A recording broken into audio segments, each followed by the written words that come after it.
Welcome to the Subvert Podcast, your entry into the land of no easy answers. Join us as we attempt to merge neuroscience and sock puppets to navigate the vagaries of the mind. I'm just going to post the whole episode. Sit there all surly like, drinking this can of nondescript liquid. Okay, so I guess I'm carrying this one, guys.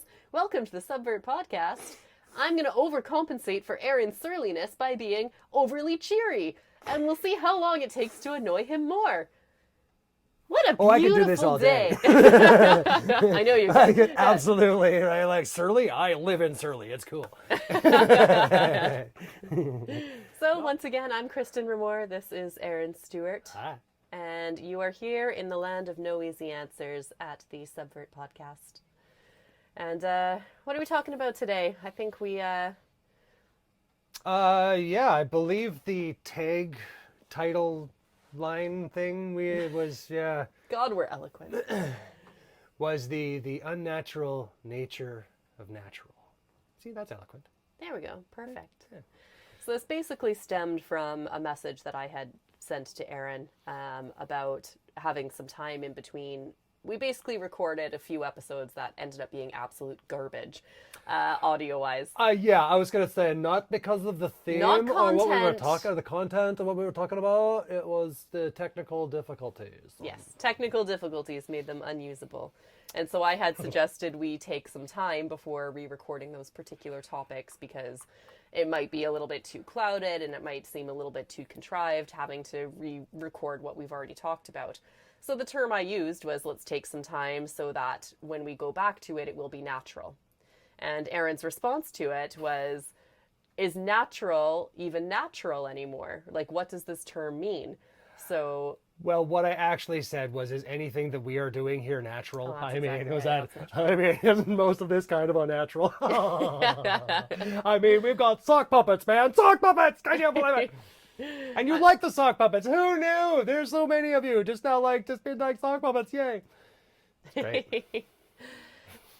So anyway, we thought it'd be a good opportunity then for this next episode to kind of delve into that term. What does natural mean nowadays?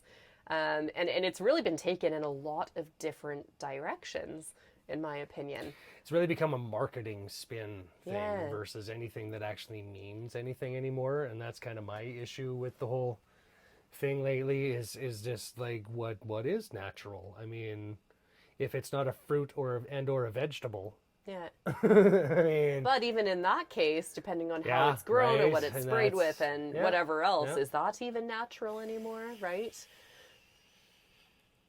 Yeah. So yeah, exactly. What is natural, right? Like, is anything, like, they're finding microplastics in our bodies now in babies, like basically newborn children have microplastics in them that they are receiving through their mother's placentas.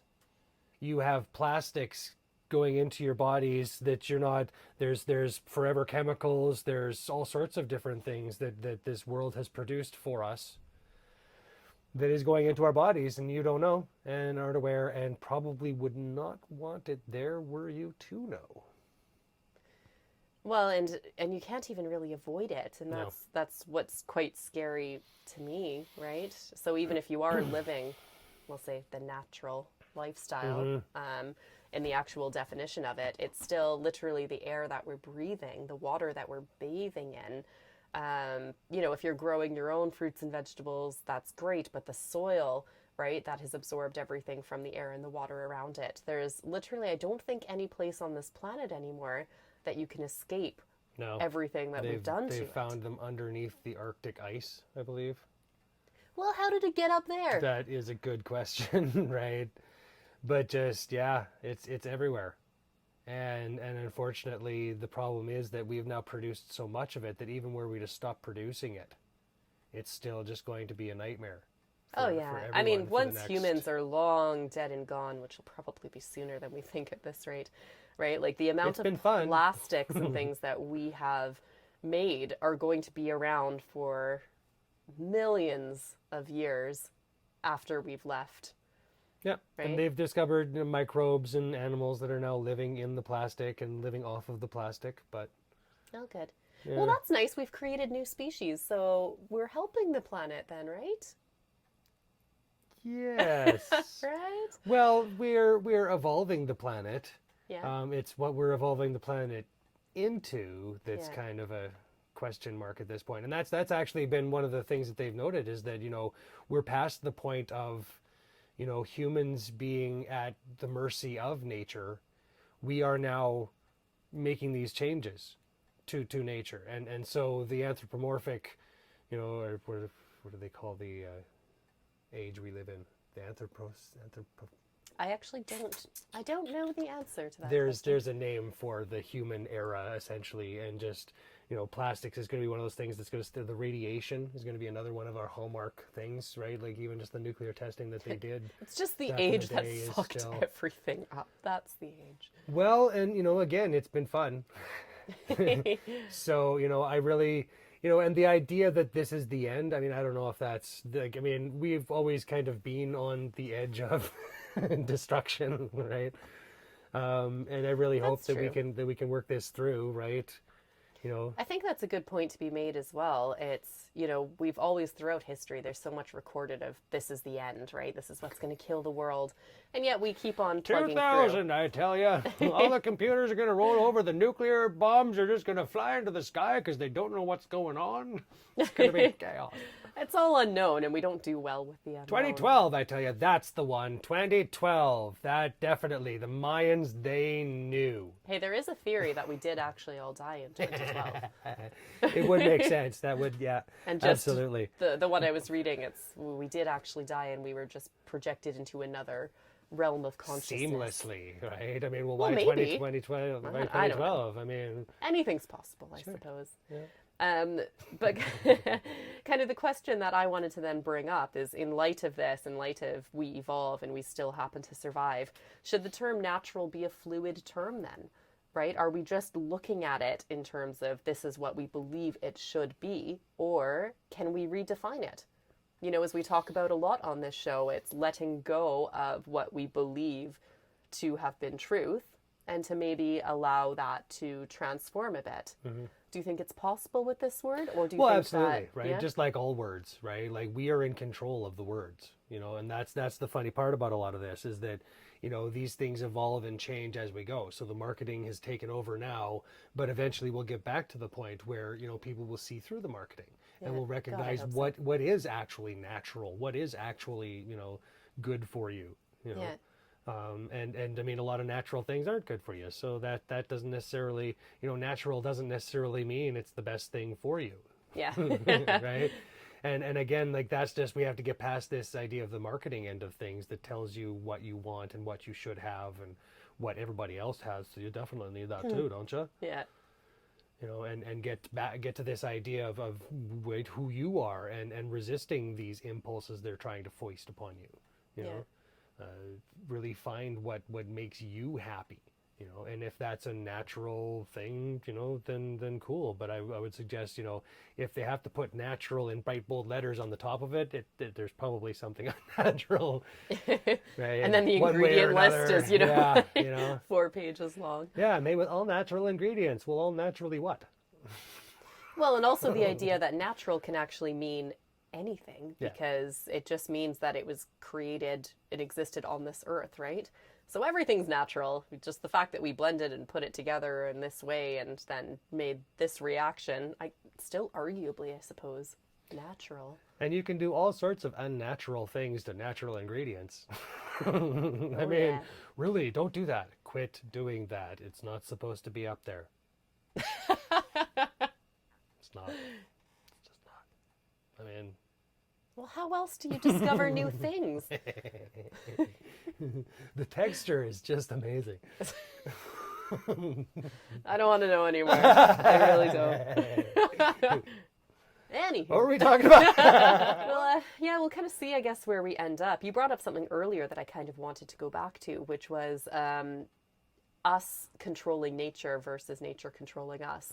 And I kind of take the opposite viewpoint a little bit, because I think that it's a bit of the God complex that's now been ingrained in us as humans, that we have this control. And really, at the end of the day, I I don't think we do, because in a battle, if it comes down to us versus Mother Nature, guess who's always going to win that battle? Yeah, and that was the thing. Like, I wasn't trying to say that that was a good thing by any stretch, or that it wasn't a frangible, state that doesn't absolutely, springboard or a rubber back on us. We can stretch it so far, Yeah. right? But it was more the idea that we're making these changes to the earth, and I mean, the earth may not like them, but unfortunately we have the power to make these, like they can take the top off a mountain if they want to. Yeah. Right. And unfortunately, again, one of those things that, we shouldn't necessarily be doing that, but that's where we are.